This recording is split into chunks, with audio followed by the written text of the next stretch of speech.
Holy Father, we come to you today, different ages, galing po sa Luzon, Visayas, Mindanao.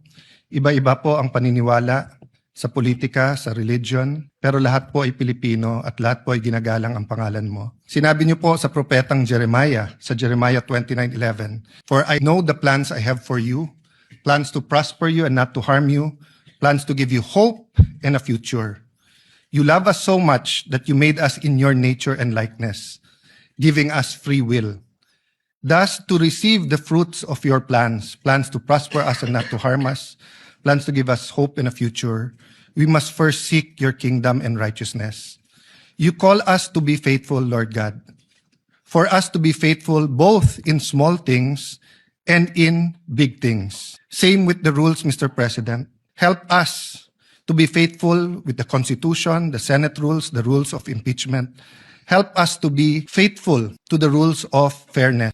As the prosecution stated yesterday, to hold everyone accountable from the barangay captain to the highest official of the land. Lord God, Holy Spirit, do not allow us to obstruct justice, yet always give us the strength to obstruct injustice, regardless of the cost and the consequences. Magalit na po kung sinong magagalit, gamitin niyo kami bilang instrumento ng hustisya. Lead each one of us to pursue the impeachment trial with fairness, political neutrality, and due process. To pursue the flood control scandal with the same zeal, effort, fairness, and political neutrality. To pursue corruption in all forms.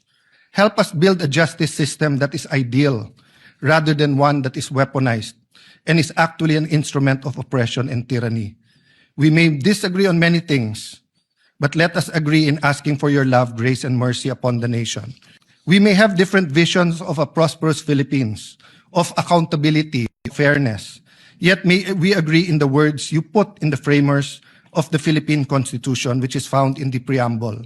We, the sovereign Filipino people, imploring the aid of Almighty God in order to build a just and humane society and establish a government that shall embody our ideals and aspirations, promote the common good, conserve and develop our patrimony, and secure to ourselves and to our posterity the blessings of independence and democracy under the rule of law and a regime of truth, justice, freedom, love, equality, peace, do ordain and promulgate this Constitution. Thank you for this privilege to serve you and our people, Lord God. We ask for all of these agents of my name. Amen. Amen.